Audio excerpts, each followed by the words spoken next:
Hello everyone, आज की इस वीडियो में हम लोग देखेंगे कि क्या इंपॉर्टेंस है हमारे ये रिस्क फैक्टर जैसे अल्फा रेशो है, बीटा रेशो है, शार्प रेशो है और उसके बाद हम लोग स्टैंडर्ड डेविएशन के बारे में भी बात करेंगे। मैक्सिमम अदर पीपल, जैसे मैं बोल रहा हूँ 90% ऑफ द पीपल जो फॉलो करते हैं वो स्ट्रैटेजी हमारा रिटर्न के तौर पे स्ट्रैटेजी के हिसाब से वो फंड सेलेक्ट करते हैं। लेकिन क्या होता है कि अगर कोई सपोज एक स्कीम है वो 25% रिटर्न दे रहे हैं एनुअली और कोई स्कीम है जो 30% रिटर्न दे रही है एनुअली, तो हम लोग ज़्यादा करके क्या करते हैं 30% रिटर्न वाले जो स्कीम है उसमें हम लोग इन्वेस्ट करते हैं। क्या लेकिन ये स्ट्रैटेजी सही है? इसके लिए मैंने पहले एक वीडियो बनाया है, उसमें मैंने बताया कि उसका पहले एक्सपेंस रेशो भी चेक करो।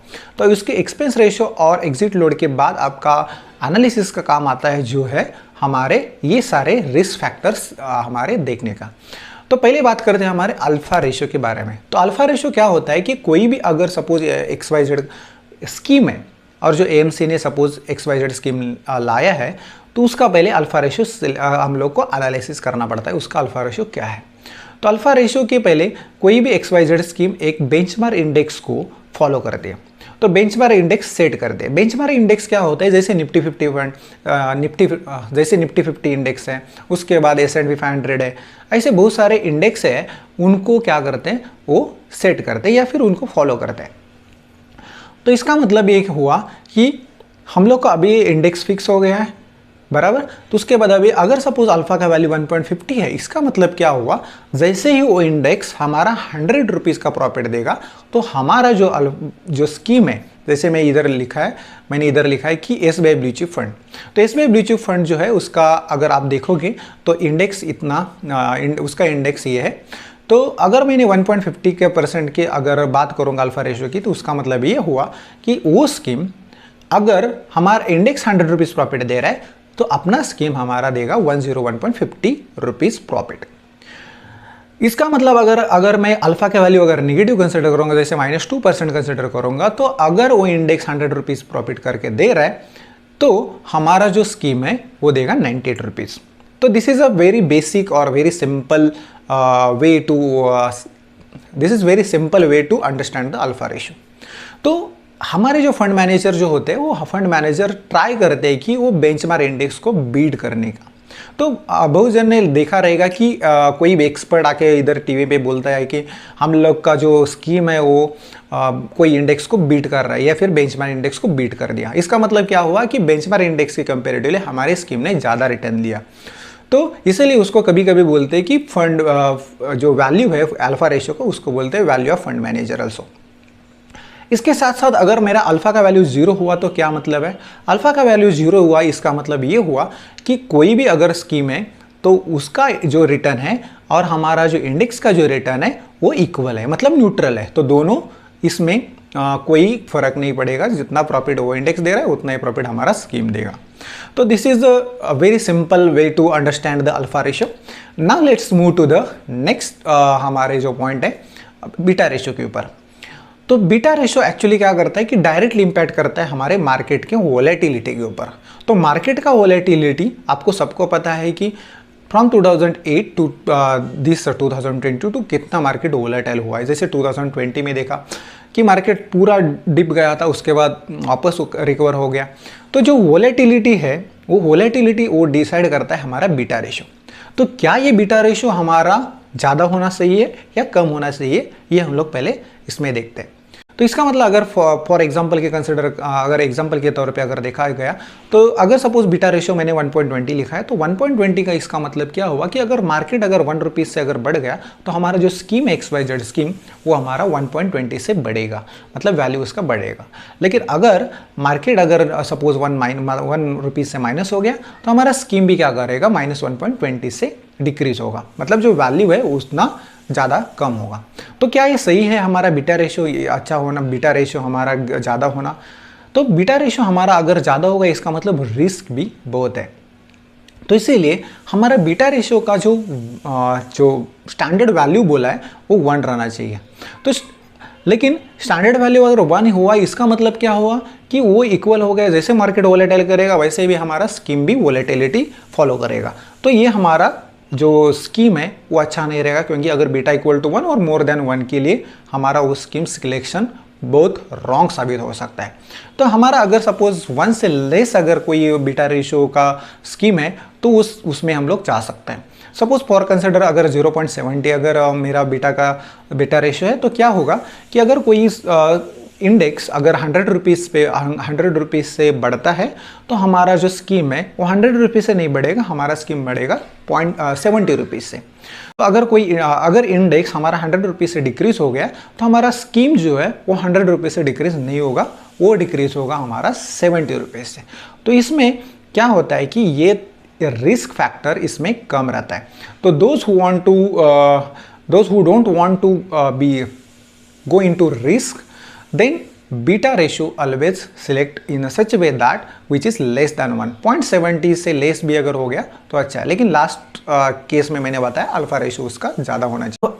तो अभी अल्फा और बीटा के रेशियो का अगर समझ में आया तो नेक्स्ट थिंग है कि हमारा शार्प रेशियो क्या है।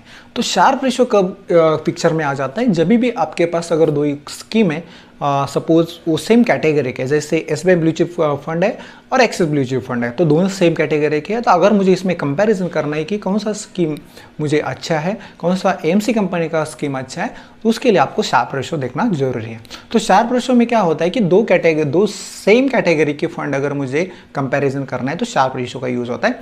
तो शार्प रेशियो का जो इन्वेंशन हुआ है वो विलियम शार्प के वजह से हुआ है, तो इसीलिए उसका नाम भी दिया है शार्प रेशियो। तो फॉर एग्जांपल अगर कंसिडर करेंगे तो समझाने के लिए मैं दे रहा हूँ कि अगर सपोज सेम कैटेगरी की कंपनी है XYZ और ABC कंपनी, सपोज एक उसका रिटर्न और शार्प रेशियो अगर कंसिडर किया तो रिटर्न अगर 15%, दोनों कंपनी सेम रिटर्न दे रहे 15%। तो अभी कंफ्यूजन है कि मैं कौन से स्कीम में जाऊँ, तो आपको क्या करना है, शार्प रेशियो का उसका थोड़ा वैल्यू देखना है।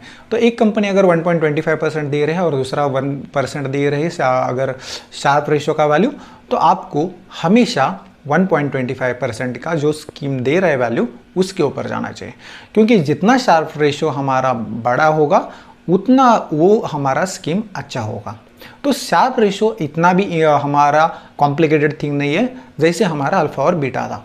तो शार्प रेशियो का वैल्यू ऑलवेज कंपैरिजन में यूज होता है। इसके बाद हम लोग बात करते हैं हमारे स्टैंडर्ड डेविएशन के बारे में।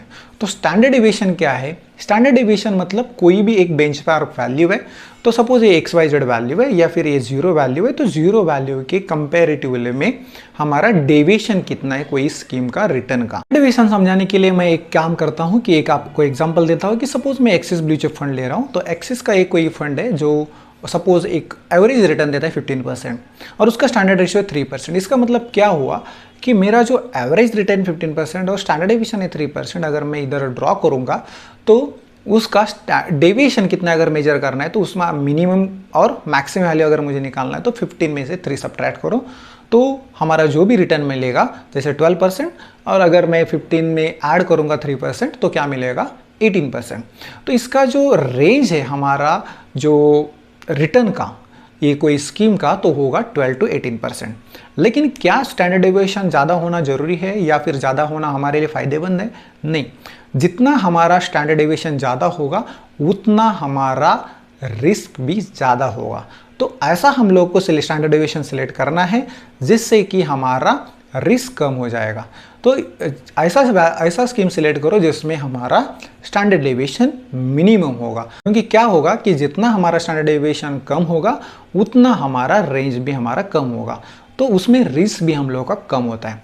तो ऑलवेज रिमेंबर हमारा स्टैंडर्ड डेविएशन कम होना चाहिए। स्टैंडर्ड डेविएशन को रिस्क एडजस्टेड रिटर्न भी बोला जाता है, क्योंकि कोई भी म्यूचुअल फंड कंपनी जो पोर्टफोलियो है वो 2 पार्ट में डिवाइड करती है। एक होता है डेब्ट और एक होता है इक्विटी। तो डेब्ट में क्या आता है कि रिस्क फ्री रिटर्न, जैसे गवर्नमेंट सिक्योरिटीज और बॉन्ड्स आता है, और अगर रिस्की रिटर्न में अगर कंसिडर करूँगा तो इक्विटी आता है, क्योंकि इक्विटी मतलब हमारे जो म्यूचुअल फंड कंपनी है बहुत सारे स्टॉक्स में इन्वेस्ट करती है। तो अगर स्टैंडर्ड डेविएशन की बात करो इसमें, तो स्टैंडर्ड डेविएशन ये बताता है कि आपके फंड ने, आपकी स्कीम ने रिस्क फ्री रिटर्न के अलावा कितना ज़्यादा रिटर्न दिए। तो अगर रिस्क फ्री रिटर्न अगर गवर्नमेंट बॉन्ड की बात कर रहा हूँ, अगर 7% रिटर्न दे रहे तो उसके अलावा कितना अतिरिक्त रिटर्न दिया हमारे स्कीम ने। तो स्टैंडर्ड डेविएशन का मतलब ये होता है। तो अगर आपको ये सारे standard deviation, then Sharpe ratio, then alpha ratio and then beta ratio अगर आपको समझ में आ गया है, तो एक मैं आपको एग्जाम्पल के तौर पे आपको एक होमवर्क के तौर पे आपको एक दे रहा हूँ, SBI फ्लेक्सी डायरेक्टरी फंड। ये जो फंड है उसका अगर आप अल्फा रेशो और बीटा रेशो देखो, अल्फा रेशो ऑलमोस्ट कितना -1.05 है, इसका अगर बीटा रेशो देखोगे तो ऑलमोस्ट 0.95 है, और उसका अगर शार्प रेशो देखोगे 0.65 है, और स्टैंडर्ड डेविएशन ऑलमोस्ट 21.80 है। तो इसका मतलब आपको बताना है कि क्या ये फंड मेरे लिए इन्वेस्ट करने के लिए सही है या नहीं है। तो अगर आपको ये समझ में आ गया है तो प्लीज़ कमेंट करके मुझे बता दो कि मैं ये इसमें जो फंड है उसमें इन्वेस्ट करूँ या नहीं करूँ। आप ये सारे फैक्टर देख के आप मुझे प्लीज़ कमेंट। अगर आपको ये वीडियो अच्छा लगा है तो please subscribe, share and like on video. और नेक्स्ट वीडियो में हम लोग बात करेंगे कि और एक जो रिस्क फैक्टर है वो कौन से है जो वो भी इम्पोर्टेंट रहता है। और उसके बाद हम लोग जाएंगे हमारे लार्ज कैप, स्मॉल कैप और जो मिड कैप फंड है उसके ऊपर। हम लोग उसका एनालिसिस करके आपको 2022 में जो बेस्ट म्यूचुअल फंड जो स्कीम है वो आपको मैं बताऊंगा।